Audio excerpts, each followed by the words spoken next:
वर्तमान हमारे संसदीय क्षेत्र से जो सांसद रहे भाजपा के रहे, और निश्चित रूप में जो कार्यकाल रहा हमारे भाजपा के सांसद का, विशेष रूप से जो 5 वर्ष का पीरियड निकला है, समय अवधि निकली है, पूर्ण रूप से निराशाजनक रहा है। चाहे उसमें एमपी लेड की डिस्ट्रीब्यूशन की बात हो, आपके उदाहरण के तौर पे आपने देखा होगा पिछले चुनाव 2019 में सर्वाधिक जो लीड हमारे भाजपा के प्रत्याशी को मिली थी वो नालागढ़ विधानसभा क्षेत्र से लगभग 41,000 वोटों की लीड भाजपा प्रत्याशी के पक्ष में थी। और उसी प्रबुद्ध क्षेत्र नालागढ़ में लगभग 46 पंचायतें, 46 पंचायत है, और उन 46 पंचायत में भी 27 ऐसी पंचायतें जहां पर एक भी रुपया आपका एमपी लेड के माध्यम से 5 वर्ष में उन्होंने बंटित नहीं किया। और यही पूरी दशा, चाहे वो सिरमौर की बात हो, चाहे जिला शिमला की बात हो, मैं समझता हूँ बहुत ही अनइवन तरीके से पैसे का बंटन किया गया, और जहाँ दिया भी गया मात्र अपने कार्यकर्ताओं को दिया गया।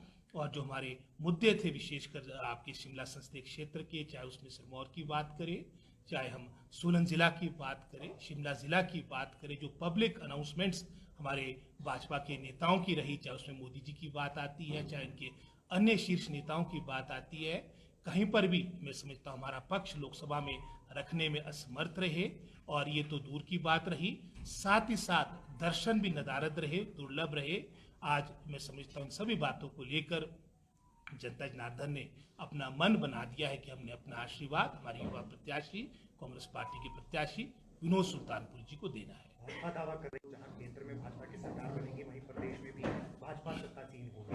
भाजपा के दावे में 2021 से सुन रहा हूं, जब 2021 में आपको याद होगा 2021 में हिमाचल प्रदेश में 4 जगह आपके बाई इलेक्शन थे, जिसमें जुबल कोटखाई भी था, आपका अर्की विधानसभा क्षेत्र भी था, फतेहपुर भी था, और जयराम जी जहां समस्त आपकी मंडी जिला में सरकार थी, उनके अपने गृह जिला में भी आपके संसदीय क्षेत्र में आपके पार्लियामेंट का इलेक्शन था।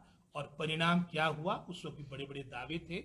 4-0 के साथ हिमाचल प्रदेश की प्रबुद्ध जनता जनार्दन ने कांग्रेस पार्टी को अपना आशीर्वाद दिया। 2022 में मिशन रिपीट की बातें चली कि हम यहाँ पर मिशन रिपीट के माध्यम से पुनः भाजपा को यहाँ पर लाएंगे, क्योंकि यहाँ पर किसी न किसी रूप से यहाँ पर प्रतिष्ठा राष्ट्रीय अध्यक्ष भारतीय जनता पार्टी के जगत प्रकाश नड्डा जी के साथ भी मैं समझता हूँ जुड़ी थी। लेकिन वो परिणाम भी आपके समक्ष है। जयराम जी का लगभग समस्त मंत्रिमंडल 1-2 को छोड़कर धराशायी हुआ। यहाँ पर भी कांग्रेस पार्टी अच्छे बहुमत के साथ लगभग 40 सीटों के साथ हिमाचल प्रदेश की प्रबुद्ध जनता जनार्दन ने, हिमाचल प्रदेश के कर्मचारियों ने, बहनों ने, माताओं ने, किसानों, बागवानों ने अपना आशीर्वाद कांग्रेस पार्टी को दिया है। और उसके उपरांत 2023 में आपका शिमला, जिसे मिनी हिमाचल भी कहा जाता है, यहाँ पर भी भाजपा के लोग बड़े बड़े दावे कर रहे थे, क्योंकि शिमला ऐसी जगह जहाँ पर हमारे हिमाचल प्रदेश के 12 जिला के लोग रहते हैं। यहाँ पर भी 3/4 मेजॉरिटी के साथ कांग्रेस पार्टी को हमारे जनता जनार्दन ने अपना आशीर्वाद दिया है। और अब पार्लियामेंट इलेक्शन की बारी है, और सोलन नगर निगम में हमारे वो भी 21 में प्रारंभ हो गया था, और अब हमारे पार्लियामेंट इलेक्शन की बारी है, उपचुनाव की बारी। और उपचुनाव तो एक तरह से जबरदस्ती धन बल के आधार पर हिमाचल प्रदेश पे भारतीय जनता पार्टी ने थोपने का प्रयास किया, लेकिन हिमाचल प्रदेश देवभूमि है। यहाँ तो दूर की बात रही, जो इनकी अपनी सरकार हरियाणा में आज वर्तमान में अस्थिर हो चुकी है। और यहाँ पर जहाँ तक बाई इलेक्शंस की बात आती है, बाई इलेक्शंस में भी सभी सीटों में कांग्रेस पार्टी की जीत होगी, और पार्लियामेंट इलेक्शन में भी बहुत अच्छा प्रदर्शन कांग्रेस पार्टी को मिलेगा, प्राप्त होगा। जिस तरह से हरियाणा में निर्दलीय विधायकों ने कांग्रेस के दामन थामने की बात की है, और जिस तरह से अंत में वहां की सरकार आती है, कितना बड़ा बूस्ट है वो कांग्रेस को। मैं समझता हूँ जिस तरह से सभी ये फेजेज आपके इलेक्शन के निकलते जा रहे हैं, जो भाजपा का नारा था 400 पार, आज मैं समझता हूँ बेड़ा पार पर भी क्वेश्चन मार्क लग चुका है। साथ ही साथ मैं समझता हूँ, क्योंकि हरियाणा बिल्कुल दिल्ली के साथ सटा हुआ है, दिल्ली का सीधा प्रभाव आपका हरियाणा में पड़ता है। ये बिल्कुल मैं एक आश्वस्त हो किस बात को कह रहा हूँ कि जहाँ अक्टूबर-नवंबर में हरियाणा में जब आपके इलेक्शंस विधानसभा के होंगे, कांग्रेस पार्टी वहां पर सत्ता में आएगी।